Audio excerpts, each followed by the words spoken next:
roll call, we're missing 2 members, but we still have one, so we'll continue with the meeting. Any declaration of pecuniary interest? Seeing none. Can I get a confirmation of the agenda? Yep. That the board confirms the agenda for the meeting of May 9th, 2025. Can I get a mover and second? Member Andrews, Member Barber, all those in favor? And that's carried. And we have no delegations.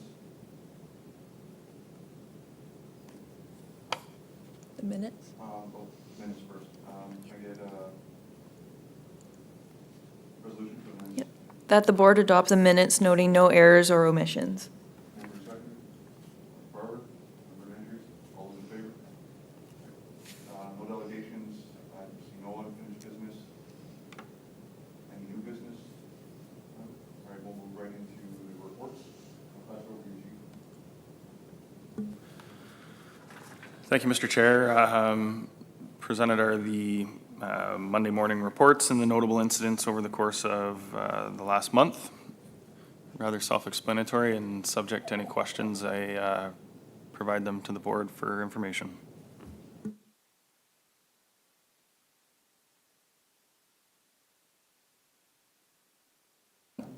That the report of the Chief of Police regarding April media releases be received as information.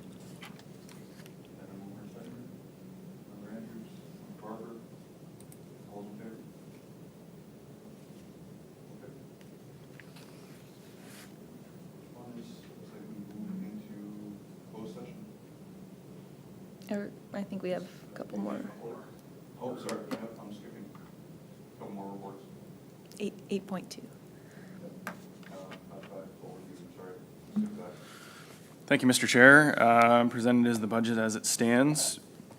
We've gone over this in quite great detail, the deputy and I, along with Ms. Sachs, and we are right on track. We have nothing that is remarkable and nothing that is out of line. We're tracking well right now, approximately 2% under budget. Subject to any questions.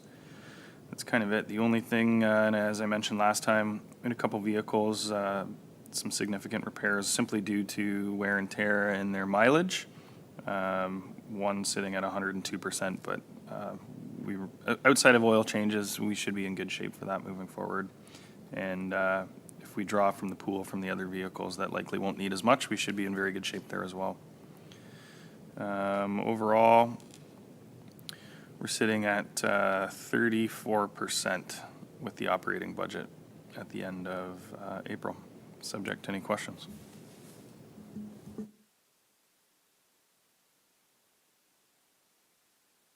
That the report of the Chief of Police regarding April 2025 budget be received for information.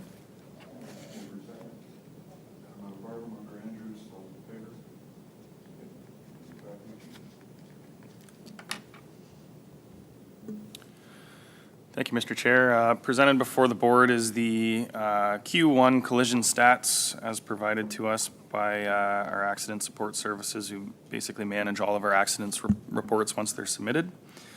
You'll note nothing really out of the ordinary, and in line with the weather. January was by far the most involved month for collisions, mostly due to the weather. They actually put together a pretty good data spreadsheet for us where we can kind of see where the problem locations are. For this particular quarter, it was rather peppered throughout the town, with the majority actually being, unsurprisingly, at the main intersection of Talbot and John. Where, as I mentioned at the last meeting, we've had a traffic blitz focus patrol at that intersection where we laid 18 charges that were all intersection related. So something that we're going to review again and undoubtedly roll out here shortly now that the nicer weather's here and traffic's out. And it was really fruitful and very well received by the officers. Bulk of the collisions, again, as I mentioned, were in January. The main time was 4 p.m. and the main day was Friday. So draw the inference that you may, but Friday at 4 o'clock, people probably want to get home. And the driving behaviors undoubtedly are indicative of the numbers we're seeing here. So nothing alarming, nothing out of the ordinary, and certainly nothing we weren't already aware of with respect to Talbot and John. So, subject to any questions with respect to Q1 collision stats, that's my report on that.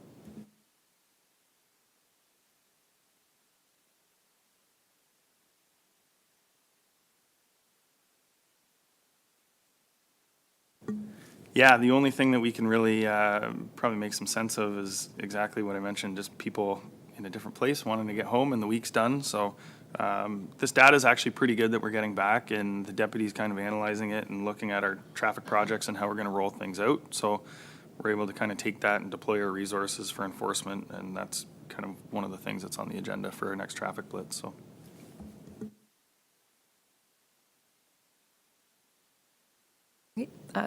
That the report of the Chief of Police regarding Q1 collision statistics 2025 be received for information. Aylmer second. Member Andrews, Member Farber, all those in favor? And I'm in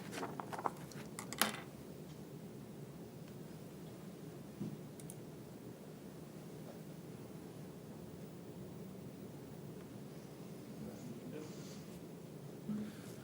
Thank you, Mr. Chair. I'm proud to present the 2024 annual report.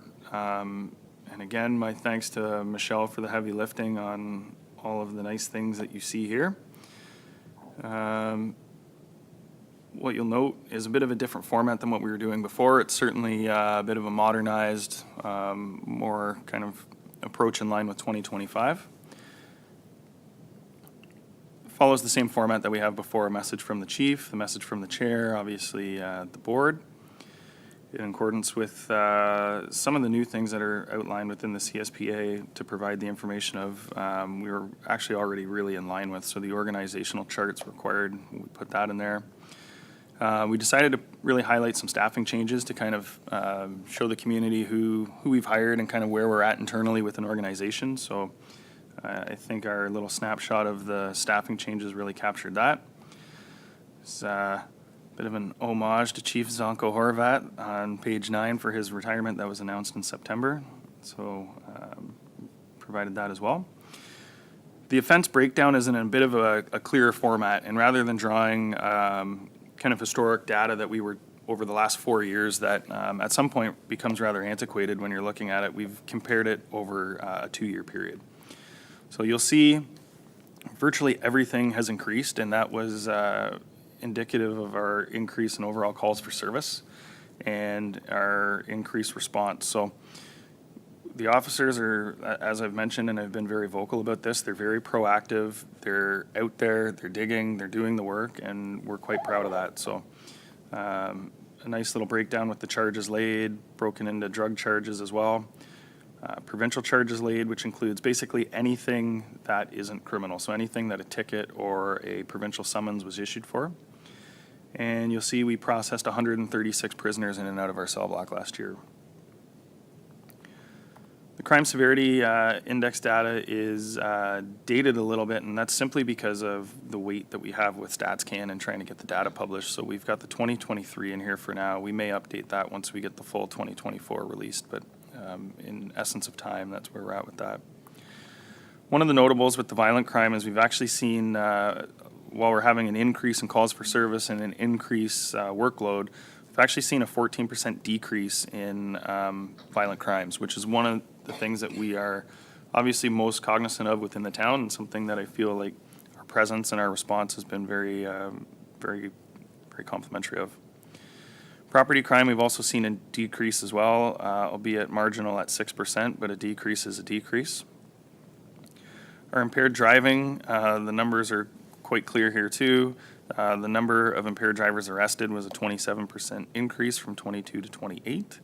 And you'll also note that the number of drivers impaired by drugs stayed relatively similar by 1. So we've got 2 full-time drug recognition expert officers that are fully trained in kind of dealing with the drug side of things. So if an officer, has a stop with alcohol, those are, old hat by now for most officers. You have the intoxilizer and you can proceed, and that's quite easy.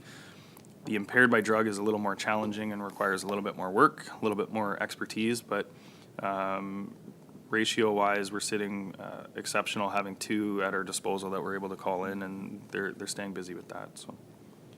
Chief, if I may. While you're on that particular subject, what do you attribute, if you can, to the fairly dramatic increase in impaired driving? This is a challenging one only because are we getting are there more impaireds out there, or are we just getting more of the impaireds arrested? I'm a firm believer that the numbers are a rather stagnant baseline, and this is just a better job at the officers in detection. And I bet you could put our numbers up to any police service in southwestern Ontario, and I can tell you there's nobody else doing as many ride programs as we are, that they're actually digging, they're putting the time in, and our presence is known, and the numbers are a direct result of that. Thank you.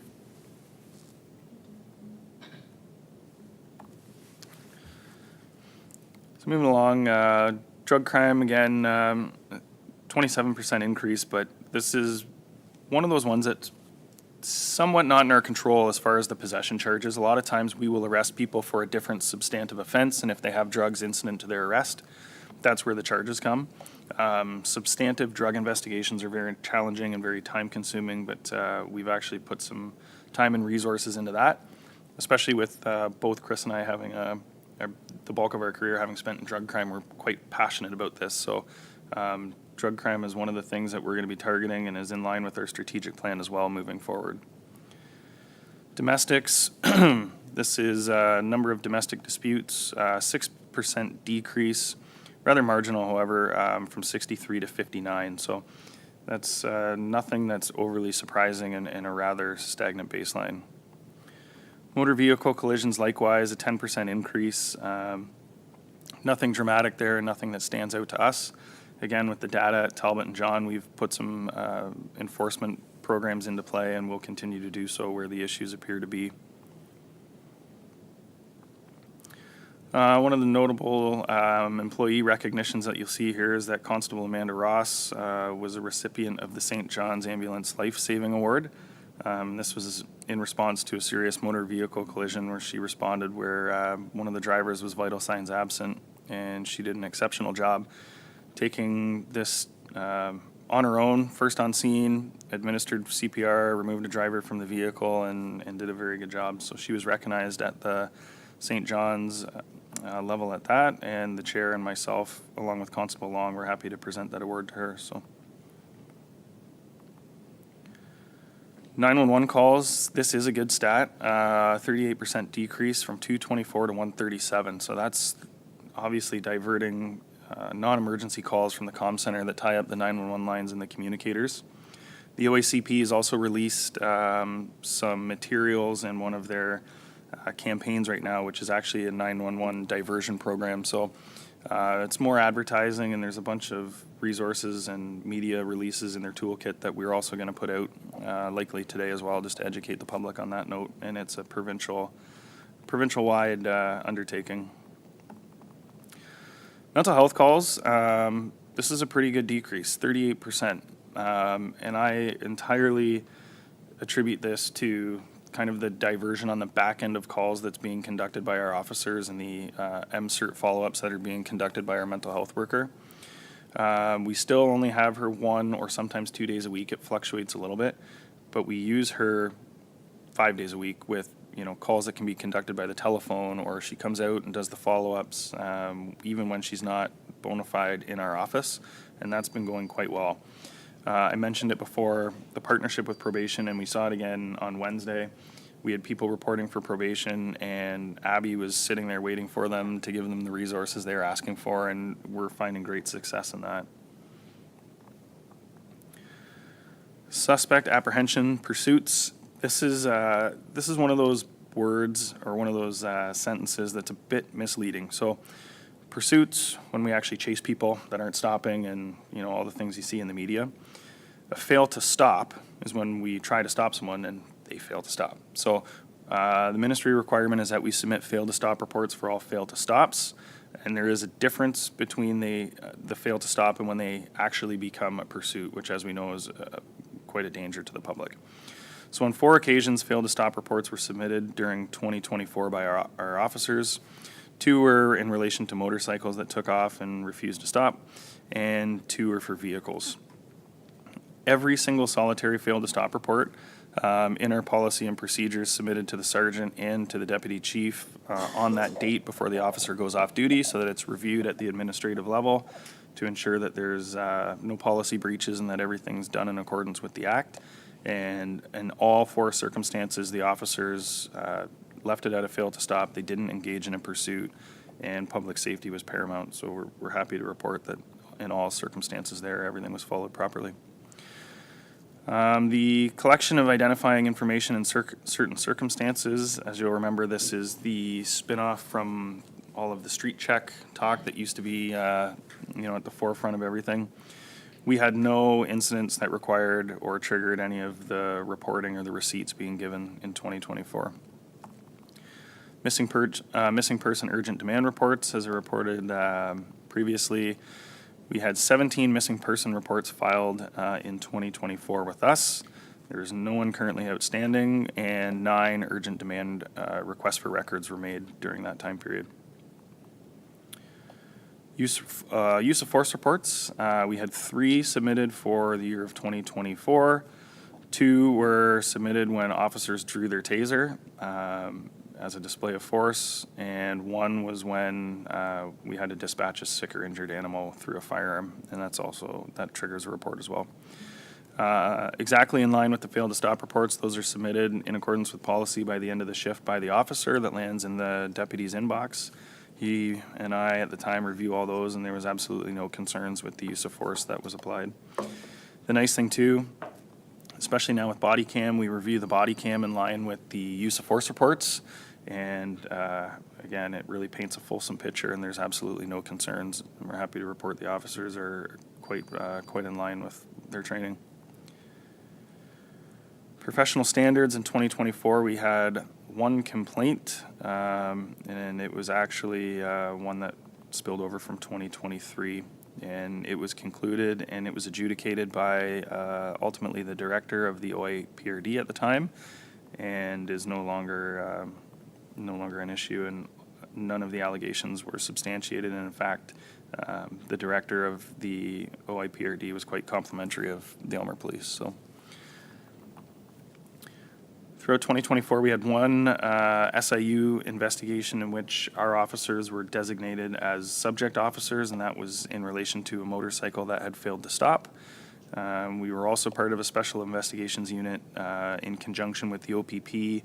However, we were only in the capacity of witness officers, and we were not subject officers. Again, and I provided my report to the board last year as well. In accordance with the Act, we also conduct a parallel investigation with respect to policies and procedures, and my determination in that was in line with the SIU that our officer followed all proper policies and procedures, and there was no breaches, so it was handled very well again. You'll see here on page 22 a bit of a snapshot on community services, and one of the areas that I'm the most proud of. I think we've done a really good job at getting out in the community and getting seen, and this is just a small highlight of some of the things that we accomplished in 2024. The community engagement model follows that, which is kind of everything that our service embodies as far as how we're trying to conduct our community policing and basically roll out our resources. Administrative support, this encompasses record checks and everything that the front business office is doing. Obviously, the criminal record checks and the vulnerable sector checks are conducted. We had 502 of those during 2024. And we also had some FOI requests and some requests from the Office of the Children's Lawyer. So Eric has done a really good job at staying on top of that. There's also ministry mandated timelines, and we've been well under all of those in all of those situations. So we're very compliant. As the board's well aware, the community safety and well-being plan's in play here. It's actually expired, and we are in the process with members of the town here in Elgin County at developing the new one. We have a meeting, I believe, next week to kind of carry on with that. So not really reinventing the wheel, but just kind of freshening up and modernizing some of the things that need to be done. And in closing, the way that we've always done it is kind of the snapshot of the 2024 budget analysis, and it breaks it down here quite well. And again, showing that we were fiscally responsible. And I would echo what the auditor said at the last meeting, that on a budget of this amount, it was, I think her words were quite impressive. So we are very dedicated to kind of the fiscal responsibility, and we have meetings every month when we get our numbers from Heather. We're well in tune with what needs to happen, and we are committed to kind of providing that police service at the right price. So again, we were in a surplus situation, marginal, however, a surplus is a surplus, and we were well within that. So in closing, that's really a snapshot of the 2024 annual report, subject to any questions from the board. No questions, just a comment. Sorry, great report. Good job. And I'll echo those comments. So it's an easy document to read and to understand, no matter what your perspective, and just a job well done. All right, thank you, Chief. Okay. Get a resolution for that?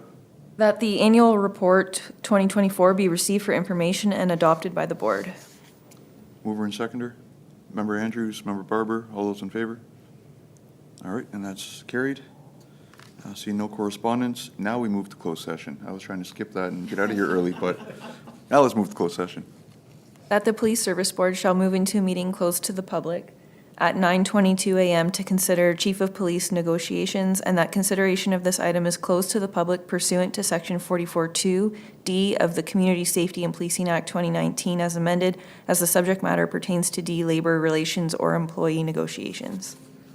Get a mover and seconder, Member Andrews, Member Barber, all those in favor? And we'll move to closed.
We're back.